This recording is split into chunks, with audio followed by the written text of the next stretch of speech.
It is a dangerous game sometimes, looking back and reflecting on what you could have done if you knew what you knew now in the future.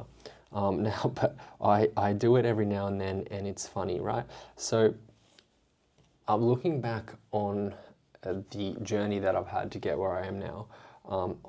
It seems like there's a lot of things that can be improved. And just as I'm saying this, I think potentially it's not such a bad thing to do this, right? Because if you're, I guess, a surfer trying to improve, or a soccer player, or a basketball player, if you want to improve, what you'd have to do that is, I mean, like that, as I know, helps a lot. You record yourself and you look back on your footage and you say, that's what I did wrong, that's what I've done wrong, that's what I could have done better. Then you think about how you could have done it better, and then you do it better next time, right? So that's kind of like what I'm doing now as a property investor. So looking back on my portfolio, I've said this for a long time, but me, as a couple, we could have pushed a lot harder in 2020 to 2022 to buy a lot more properties than we did. We ended up getting our property portfolio to 7 properties in about 2023. We bought our last investment property in Perth in 2023. The reason I stopped was because the experience I had with a mortgage broker that I was expecting to be of a high caliber was not, and they sort of gave me the impression that I couldn't move forward anymore. And that was a shame, and it kind of took the wind out of my sails, I guess. So I kind of stopped investing after that point. Basically, I believe if I knew what I knew now, me and my wife, I reckon we could have got about 14 investment properties instead of 7. And the difference between 14 investment properties and 7 at this point, if we just did that differently, if that's the only thing we did differently now, would mean that me and my wife would be able to purchase our dream home now today on the Northern Beaches, which is our goal for the next 2 years. We would be able to do that, and that would be pretty awesome, right?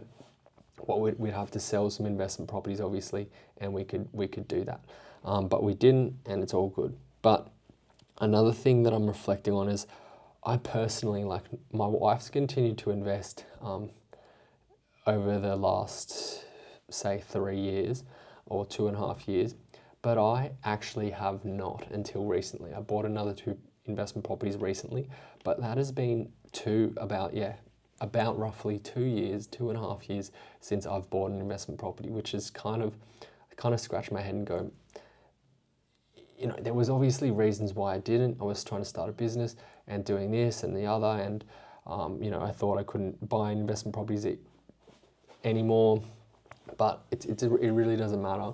I'm happy with where I am, but I could have definitely done more.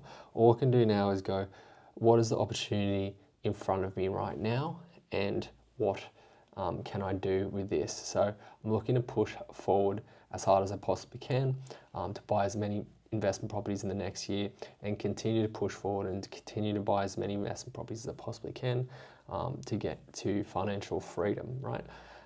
Financial freedom for me and my wife would mean owning a home on the Northern Beaches, somewhat debt-free or with a very low debt level on it. Depends.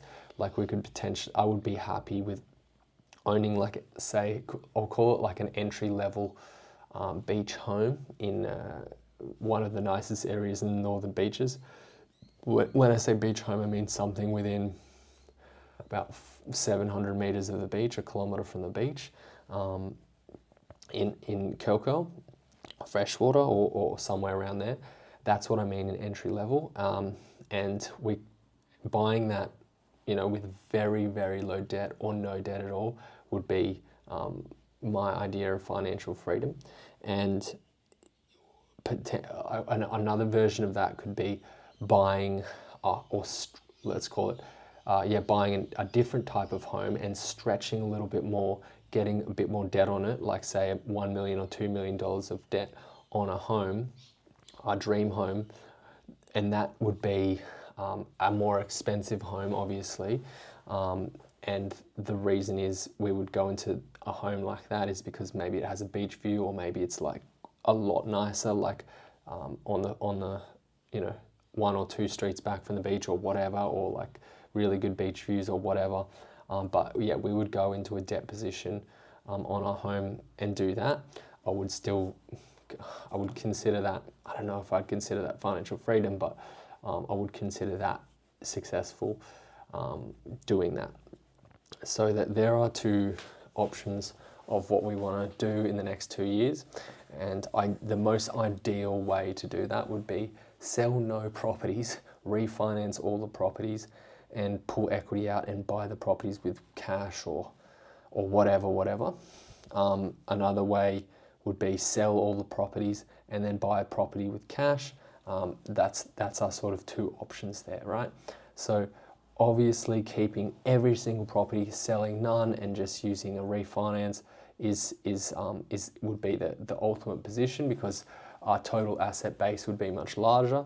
But I would much prefer to own a dream home on the Northern Beaches than an investment portfolio and no dream home. Okay, so that's what we're going to do for the next 2 years. I think I can buy another minimum 10 properties. I'll start with that, and then I'll just keep pushing basically, and then look for properties that have capital growth potential in a 2-year period, and sell them once they've had a substantial amount of capital growth, and then buy the dream home. That's that. See you guys. Bye.